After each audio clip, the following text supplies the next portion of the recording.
Hello friends, and a warm welcome to the Slow Living Collective. This is a podcast about slowing down, living seasonally and embracing an intentional life. So introductions. I'm Amy. I'm a 30-something mum of two, homemaker, home educator and allotment gardener. And these podcasts are love notes from me, sharing the things that I sometimes need to hear myself as well. In these episodes, I'm going to delve into what it means to walk a different path, to stepping outside societal norms and embracing all the beauty that it provides. From educating our children outside of the school system, living in a small home by choice, surrounding ourselves with a life of intention instead of living a life by default. I welcome you to come on this journey with me and open your mind to maybe a different way of living. I hope you find what you're looking for within the words of these podcasts, and I hope they speak to you in your own unique way.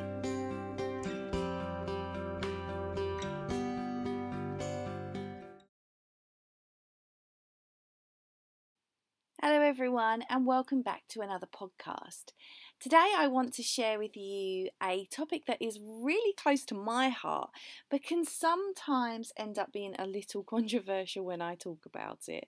And that's just in the sense that people have different views, and obviously these episodes, they're just my takes on things and how I feel, how I live, how I parent and stuff. So obviously not an attack on anybody else's choices, but it's probably always worth putting that little mild disclaimer out there. I wish we didn't live in a world where we always needed a disclaimer for everything we did, but generally we do. But today I want to talk about the internet and why I don't share my children's names, their faces, their milestones, and much like that. Now, my daughter is almost 4 years old. She will turn 4 in February, and it's wild to me that I nearly have a 4-year-old because, wow, how, where, where did the time go? It's amazing to me. But she's obviously currently 3, and I also have my son who is 18 months old almost. And it has always been a conscious decision since before my daughter was born that we weren't going to share her face on the internet. And you know what? It's a decision that isn't always easy. Like I said, it was a decision we made before my daughter was even born. There was no way that I wanted to share her on the internet. And especially thinking about Instagram at the time. Instagram is probably my favourite social media platform. I mean, I say probably, it's definitely my favourite social media platform because I don't use Facebook. I don't really use TikTok, sometimes, very occasionally. And I do have Twitter, but I use it for a very specific use that's not related to my sort of lifestyle Instagram account. Sounds a bit dubious, doesn't it? But I just use it for like housing related stuff because we're going through a bit of a cladding crisis where we live at the moment. So I literally use it just to focus on that. So Instagram is my jam. It's my favourite place to show up, and I do really enjoy it. And I have like a wonderful community of people on there, but with a larger following, and there are people with far larger followings than me, but with a decent amount of people on there, and at the time when my daughter was born, a much larger following on there, I was just curious as to how I was going to sort of manage things, because I didn't want to share her with the world. I instead wanted to protect her and keep her safe, but it was this really tricky time because obviously once you have a baby, you want to show them off, you want to show them to the world. And for a couple of months, I definitely did share her quite a bit. And then I was just reminded that the internet is not the place for children, in my opinion. And so I did share her a bit at the beginning of her life. I shared her name and I shared her face. And then this really strange thing happened, and it was just a little weird to me. So my husband doesn't have social media anymore, but he did at the time. And he went onto his Instagram, which he had, I don't know, like 100 followers, maybe not even that. And he went onto his Instagram one evening and he noticed that he had been followed by an account, and that account had a picture that was like a picture that he had posted of him. And he was like, huh, that's weird. Now you might be thinking like, okay, like accounts get cloned all the time, right? Which, yeah, they do. And he was like, this account has stolen some of my pictures. And they were like really dull pictures. So they'd stolen like the picture of him. He was playing the guitar, and they'd stolen that picture and put it as a profile picture. And then they'd stolen, I can't even remember, I want to say like 5 other pictures. And they were really boring. Sorry, Ray, but your pictures were really boring. And it was like a picture inside a hotel room, for example. Like a picture of his dinner from like 2012. Do you know what I mean? They were just not interesting pictures at all. And so yeah, this person had created this account, stolen his profile, stolen a picture of him to use as a profile picture, and then stolen these like 5 boring other pictures. And I was like, oh, that's weird. What's their username? So I went to look them up on my account and I couldn't see them. And I was like, that's weird. Like, they've obviously blocked me. I mean, I'm not sure that was my first thought. I was like, that's weird that I can't see them. Have they blocked me? And so I went to a business account that I co-manage and just looked them up there, and I could see the account. So I just found it super weird because it had about 12,000 followers at the time. And I found it so weird that whoever this person was that had set up this account had like taken my husband's pictures but gone to the effort of blocking me. It wasn't even like it just didn't seem like a straight like duplication of an account, if you get what I mean. It just felt a little more sinister. They knew that there was that connection there with me enough to block me. I don't know, it just felt really odd. And it was at that moment that I was able to just sort of remember, like, okay, these were all of the reasons why we wanted to protect our daughter and why we didn't want her name and her face on the internet, because once it's there, you know, it's kind of there forever. And so I mean, I don't have that account anymore, so that's good, I guess. But you know, I immediately took all of the pictures of her off of that account, stopped referring to her by name, stopped sharing anything about her. And that's just how I felt comfortable at the time. And I know it's not the norm in sort of like the Instagram mom, Instagram parenting sort of community. You know, most people are sharing photos of their children, sharing their names, sharing their everything, every milestone, everything that they're up to. And it's just, even prior to that, that sort of like episode just sort of reminded me of everything that I had always felt, but I just got caught up in this idea of like, new baby, and like I said, as soon as there was that and I was reminded by that, I, you know, removed her name and her images from the internet. And if I ever share either of the children now, it is always with their faces blurred. And it's not because, you know, I think like I'm anything special, but, you know, they deserve to live their childhood privately, is how I feel. And I guess that leads us nicely onto some of the reasoning we have for not sharing our children on the internet. Now, like I said, all of that sort of weirdo episode took place because my husband was on Instagram. Now, he's not on Instagram or Facebook or any of those things anymore. He still has a Twitter account, but he only looks up like Football Manager stuff. He's a big Football Manager fan, and I know he's probably going to listen to this. So, hi Ray, we all appreciate your love for Football Manager.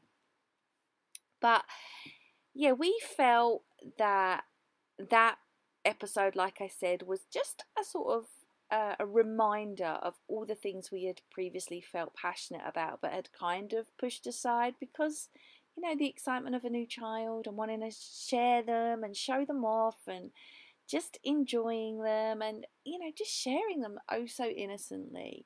And, you know, it's a stark reminder that the internet is a weird place. The internet is an adult place, it's not a children place.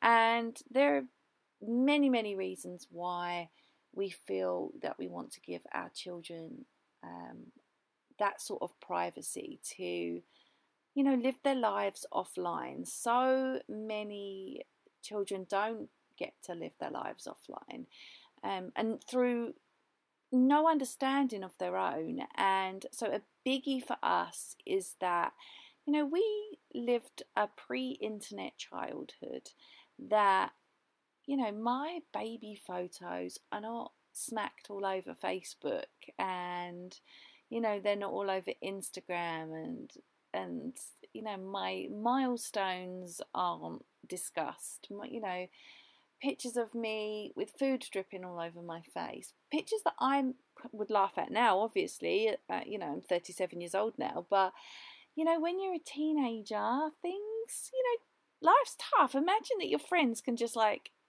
look on the internet and find out like some of your deepest, darkest baby secrets, right? And, you know, some of us might be like, well, I wouldn't care, but, you know, we don't know that our children want to be all over the internet. They haven't expressed any kind of consent. You know, they don't even understand what they would be consenting to. Like, sometimes I've filmed a video and my daughter has said to me, she said, like, Mummy, like, you can put that on Instagram, because I'll say to her if she pops her face in, I'm like, no, I don't put your face or your brother's face on the internet or on Instagram. And she's like, you can put my face on Instagram. And I'm like, you know, she doesn't know what Instagram is. She doesn't know what she's consenting to. And until she's old enough to understand, then that's not that's not her consenting to her face or her name being on the internet. Now, she of course might change her mind, and I, as with anything, I will roll with the punches, and I will, you know, facilitate the understanding of the situation in an age appropriate way. But, you know, I don't foresee that for many years until she's a teenager, because I, you know, I just want them to live their childhood offline.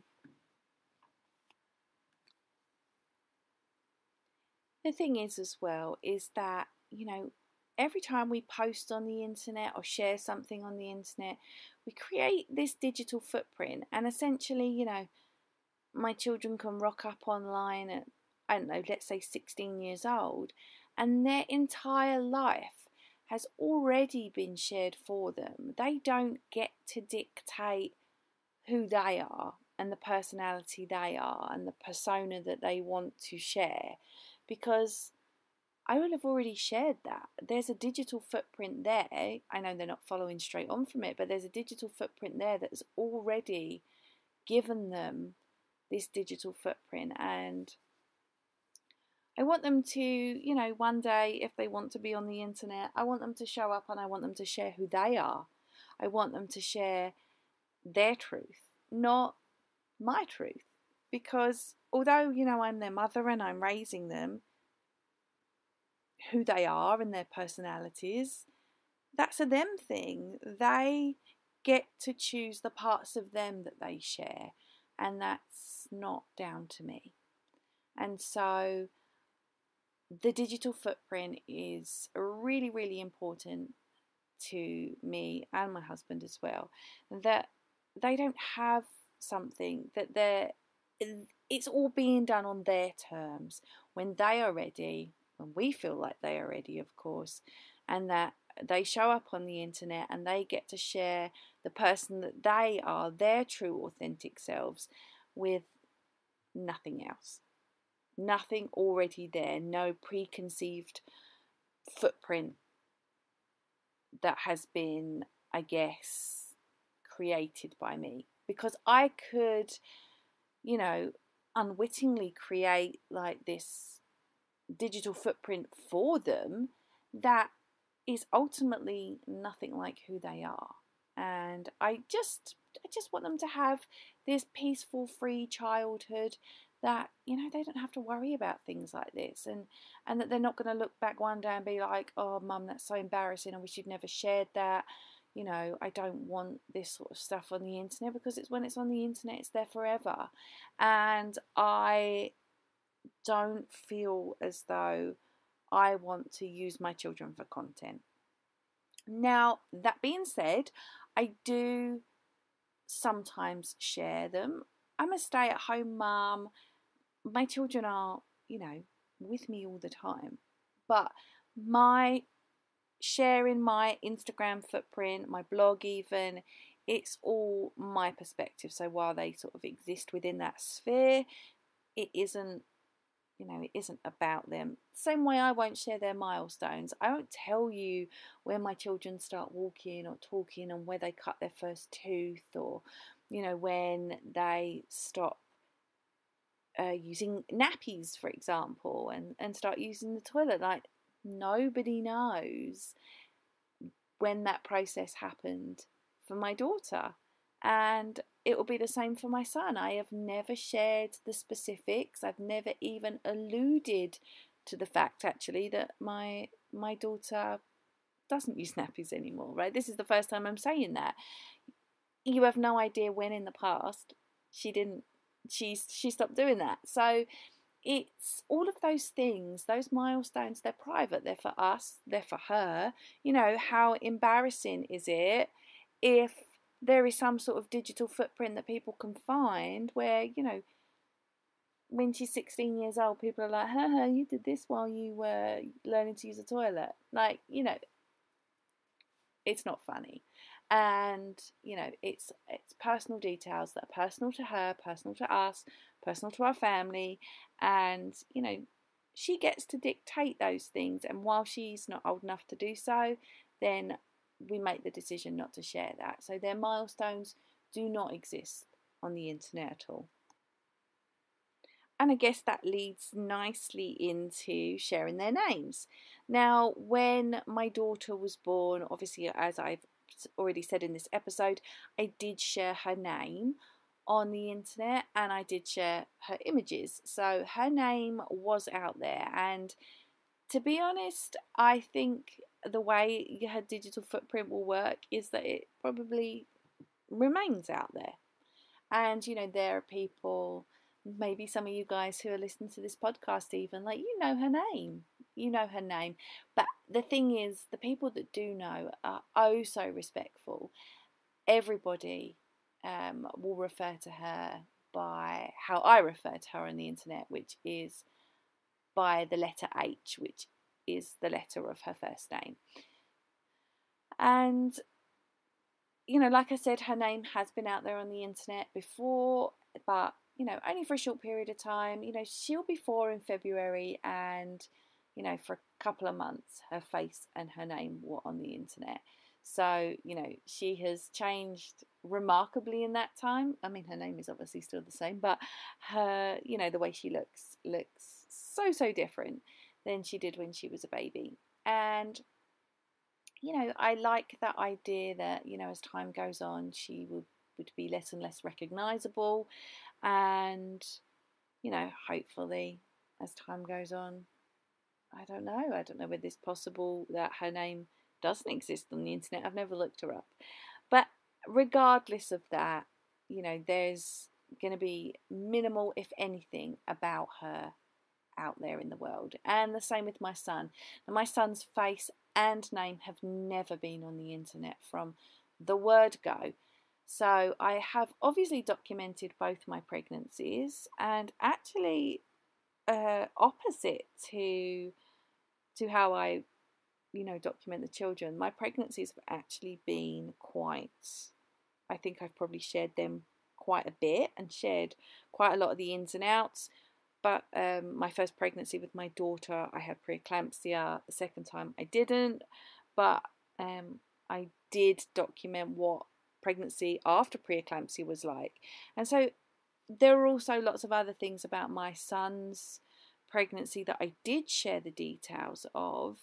And, in hindsight, maybe I wouldn't have done that. I have no intention of having any more children. Our family is complete, so it's not something that I would ever think about for the future. But, we had a couple of instances in his pregnancy where we thought that he may be born with a birth defect, which was eventually ruled out. And I did share that in a lot of detail. And, maybe he wouldn't, had he been born with that birth defect, who knows whether he would have wanted that out in the world. So it's a really difficult, it's a really fine line to tread. There is no right or wrong, however you want to do it. This is just personal experience. So I've never shared his name. Again, I refer to him as S, which is the letter from his first name. And his face has never been on the internet. Probably the most important thing you should know is my children look absolutely identical. Those of you who are listening and have seen them both know that they are twins. They are the same child. In fact, it's hilarious because even in my scans when I was pregnant with them, when I had my son, this is my second born, and I had a scan done, and it was the 20-week scan, and I put it side by side with my daughter's 20-week scan, and they even looked identical at that point. I was like, huh. I remember texting my friends being like, I'm birthing the same baby. And it turns out that I did birth the same baby. They are just very similar children. Obviously personality wise, it's hard to know. My son's only 18 months, and his interests are, I would say, are a lot different, but facially and physically they're very similar, but also in some of their, not so much their milestones, like I said, I don't really go into that, but some of the natures of them as they were children, like as they were children, they're obviously still children, as they were babies. Things like the way they sleep, their sleeping habits, and I can't think off the top of my head, but there's so many things that they're just sort of very similar. So it's like raising the same baby twice, which is good because it means there's less things that catch me off guard. Like I've said through this podcast, it's such a personal choice to know whether you're doing the right thing by sharing your children on the internet. And it's, as I mentioned, something that we had come to long before we had children, while I was pregnant with my daughter.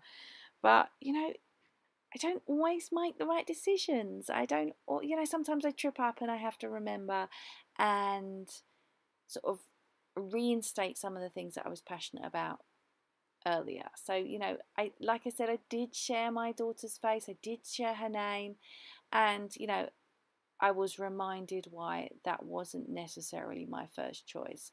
But it's difficult as parents. We love our children and, we're proud of them and we want to share them. There's no one more beautiful in the world than our children. And, we're excited to share them.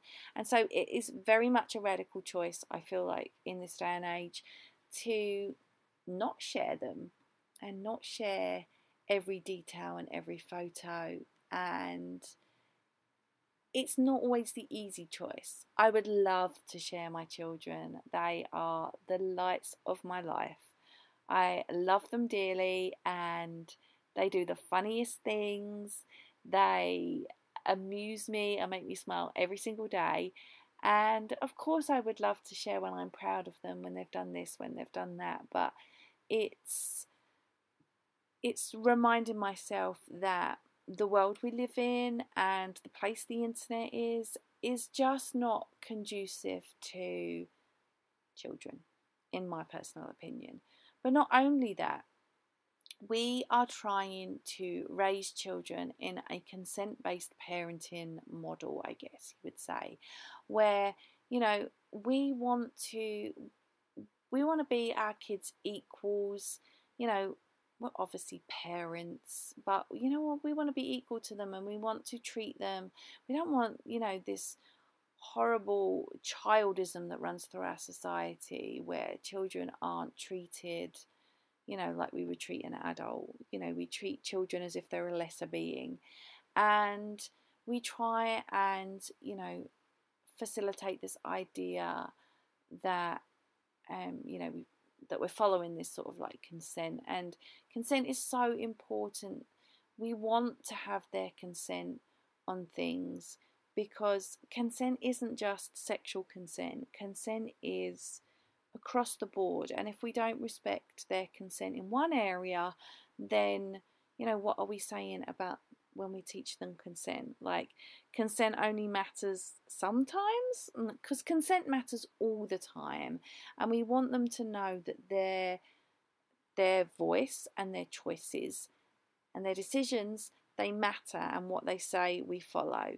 And, you know, we always have their best interests at heart, and we're here to protect them and help them and guide them and facilitate, you know, their childhood. But we just want them to know that their consent matters, and that we have, you know, waited until they are able to consent for these things. And it's not been like, well, they're too young to actually know. Like I said earlier, you know, my daughter can say to me, like, yeah, you can put me on Instagram, but she doesn't know what Instagram is, and she doesn't understand the ramifications of putting herself on Instagram and what that can mean in the wider context. So in that sense, is it really consent? Because there's no understanding behind it. When there's understanding behind it, I hope that she and my son will understand that, you know, what we did was in their best interest, and that we want to, you know, protect them and wait for that moment where they are able to consent to us. So, you know, to put these pictures of them online or share their names or share their milestones. We want it to be their choice. And they may make the choice and be like, sure, I wouldn't have minded if you'd have shared me from a baby. But they also might be like, I'm really glad that all of my stuff isn't on the internet. But the important thing is that they have had the opportunity to make that choice. I mean, I'm quite happy to have lived a life where my baby pictures only exist in, you know, a photo album in my mum's house in a drawer. And, you know, I've, over the years, you know, taken a picture of one and put it on the internet. This is me. But, you know, I don't share them all. And, you know, you guys know nothing about my childhood. And, you know, and I don't know anything about any of your childhoods. And that's what I want. I want them to be able to tell their own story of who they are, who they authentically feel inside, however, you know, whatever that is, however they feel about themselves. I want them to have that authentic truth and not have me already putting out this sort of story about who they are, because they don't even know who they are yet. We have no idea who they will grow up to become. We have no idea what their interests will be, their hobbies, who they will love, where they will live, what things that, you know, they'll want to pursue as a career. All of these things, they're completely open books. They're at the beginning of their lives, and it's their story to share, and it's not my story. My story is their story. The story is their mother, and, you know, the trials and tribulations of motherhood, of which there can sometimes be a lot. You know, parenting a 3-year-old and a 1-year-old is interesting, but, you know, I like to share things from my perspective, and you know, One day they may want to share their story, they might want to share their childhood, they might want to share their baby pictures. But the most important thing is that it's on their terms and it is their story and it's their story to share.